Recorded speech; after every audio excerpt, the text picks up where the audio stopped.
Hey, I'm Midnight. I've been a Deadlock coach for over a year, and I want to talk about the most misunderstood and underutilized mechanic in all of Deadlock, and that is the Soul Urn. Now, let's start with the basics, which is why you should be running it and why you aren't running it enough. The reason the Soul Urn is so important is it's the only way in Deadlock, aside from the mid-boss, which is obviously much more conditional, to force a fight. And at most points in the game, one team wants a fight more than the other, which means the team that wants a fight should be grabbing the urn and running it, while the team that doesn't want the fight should be grabbing it and holding it. However, in the cases where the game is at a true neutral, or both teams want the fight equally, whichever team is running the urn dictates the terms of the fight, therefore drastically slanting it in their advantage. For example, you could take the urn, and normally you want to seek some height while you're holding the urn, because it's much more easy for you to defend a position like this, not just because you have height and your team has height, but also because of the map geometry where there's ropes here, and then also you have your zip, which you can easily get onto this roof, so it's much easier for your team to hold this roof. And on the other side, it would be this roof. But if the enemy team is responding with 4 or 5 in kind defending this urn, you can just hold the urn, play it safe. If they push forward, you back up even further, and at the same time, split the enemy's green side, split the other side of the map. If the fight is never favorable over here, you can just reset, drop it, and you've wasted everyone's time. But in this time, since you know you have control of urn, you are much more free to send people in other lanes to push other waves. Well, if the enemy responds with putting 2 in green to shove the wave and you only have 1, you now know you have a 5v4 on this urn fight and you are going to take it. There's not just an underutilization of actually running the urn, but there's also an underutilization of just holding the urn and pressuring one side of the map with the urn. Now you might be thinking, oh, but if I'm very ahead, then the enemy urn will be on their side. It'll be on their side. So let's break down the comeback mechanic of urn. And we'll talk about the more basic ways to play around this. Well, obviously in the more advanced section, we'll dive into things like staggering urn and tapping urn, which can also help. Now, the way to tell if the urn is on your side is the first urn, or the urn that spawns at 10 minutes, will need a 15% soul difference to be on one team's side. So if either team is winning by 15% or more, it'll be on the enemy's side, and any urn after the 10-minute urns, so the 15, 20, 25, 30-minute urns, they will all need a 10% difference to be on one side of the map. And the visual distinction for this is if the enemy has more souls than you, and therefore the urn is on your side, the candles will be green, versus if the enemy doesn't have more souls than you, the candles will be red, and then if there are no candles, that means the urn is neutral. And in theory, or just at high level play, when the urn is on one team's side, the team that is losing should obviously be trying to run it because it is super important to get those comeback souls, and it is the best way by far to come back into a game. And one of the only real ways to reliably come back into a game is running the comeback urn when it is on your side. But the team that's winning and doesn't have the urn on their side should know this, and because they're stronger, they should pressure this side of the map and this urn harder, and then they should grab it off spawn and be holding it in their base on their side of the map, or just holding it on the right side of the map, again to create the pressure of running it, but with no real intention of running it. You only really want to run an urn that's on the enemy side of the map when you either have a significant advantage, like a kill advantage, or a very massive ult advantage. And also one thing to take into consideration is if the 2 enemy walkers next to the urn have been taken or not, because obviously if the enemies can fall back to those walkers and play around those resists, the position that's already very favorable for them becomes even more easy for them to defend.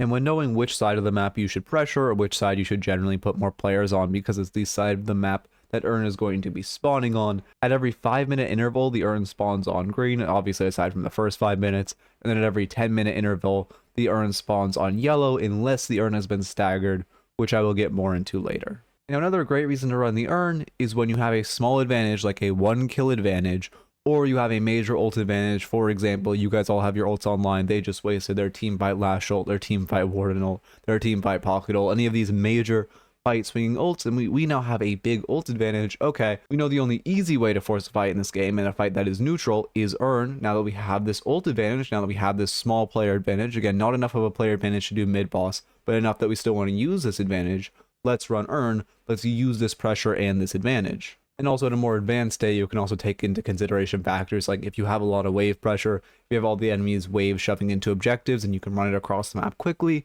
it's going to require them to respond to these waves, respond to these crashing waves, and then that will also give you a player advantage. Oh, that takes more game knowledge and understanding wave states a little more deeply. Also, one mistake I see a lot in Deadlock is just the call, oh, we're ahead, we should force a fight, oh, let's force this fight, oh, we got a small advantage 60 minutes in the game, let's all go run at their mid-walker and then all go die to some mosh pit ult. Or even if the enemy team doesn't have a mosh pit ult, this map geometry is just so much more favorable for the defending team. they have this walker which they can very easily drop back to. They have this very defendable height because walker locks onto you if you contest the height. And they are getting resistances from just being near their walker, so please, please, please stop forcing a fight in general. Especially stop forcing a fight on mid and on the mid walker, and instead, just run the urn.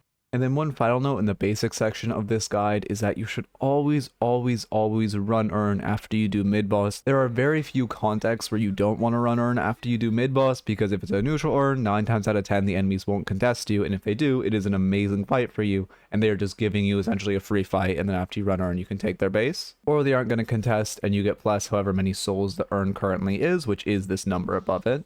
And then if it's on their side, even though the geometry of the map is more favorable for them, you are still up 3 rejuves, and at the end of the day, it is still a better fight for you, but they are a lot more likely to contest and earn on their side. Just make sure after you get mid-boss in the timer where everyone's buying and fixing waves, you start to pressure that Urn, and if you're going to run it, try to run it with the majority of your team if it's an Urn on their side, because they probably will contest. But again, that's a much better fight than just brute forcing into their mid walker and all getting last ulted. Okay, so next up we're going to talk about the actual routing of Urn, and then also its nighttime. The most efficient way to route Urn if you're just in a circumstance where you want to get Urn across the map as quickly as possible is just by going across this vent, and then I messed up that wall jump by going all the way over here, and then just continuing to walk it all the way to this air vent. It's commonly misconstrued that it's going through mid, but it's actually really bad to go through mid, because when you do, you're forced out into this major choke point, where if you're playing in a decent elo, you will very easily get ambushed by someone just waiting to melee. There's pretty much no circumstance where you want to route through mid like this, because again, this choke point is just really, really dangerous.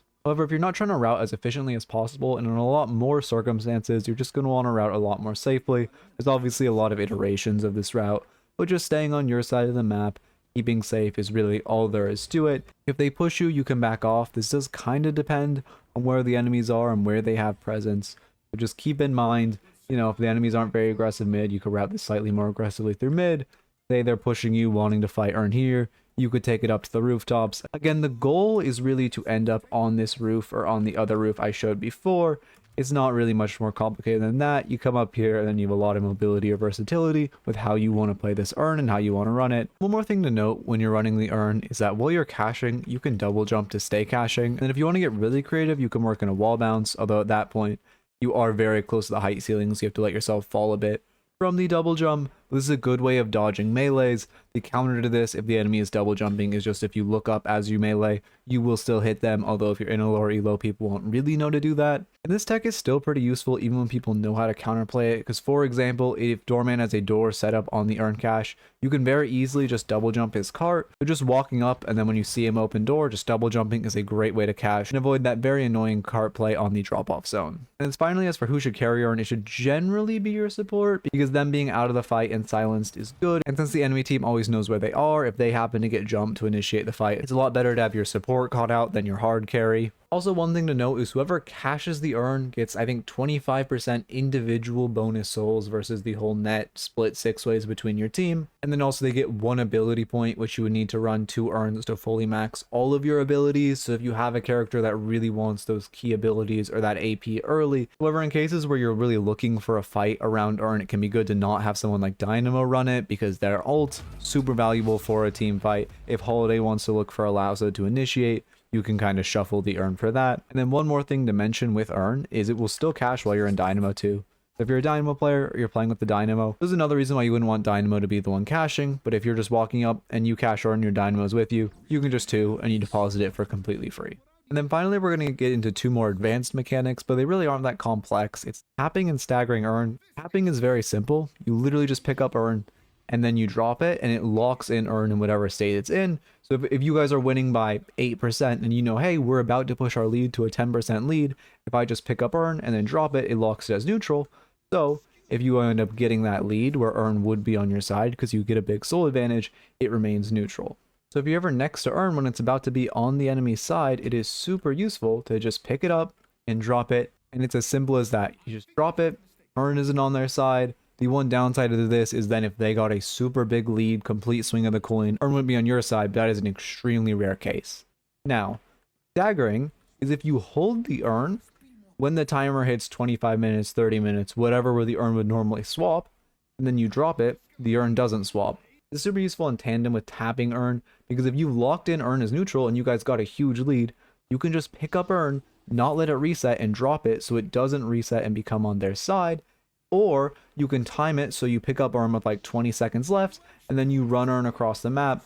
So you make sure you're holding Urn when it hits that Urn changing threshold, and then when you cash Urn and you put your souls in a place where you would have enough of a lead for it to be a comeback Urn on their side, they now have to wait 5 minutes, come back into the game, and to get that comeback Urn. And again, Urn is the most reliable way of coming back into a game. And this can be chain staggered. I haven't tested exactly how many times you can stagger it, because the most I've staggered it is 2 times in game just for the sake of science. And if you stagger the Urn twice, you have just won the game flat. But if you see that timer is about to hit on the Urn swap and you're next to Urn, or you time your pathing so you'll be on the side of Urn when it's about to swap, and you know if it resets, it's going to become on their side, you can just pick it up, drop it right after. You can pick it up, run it, whatever you want.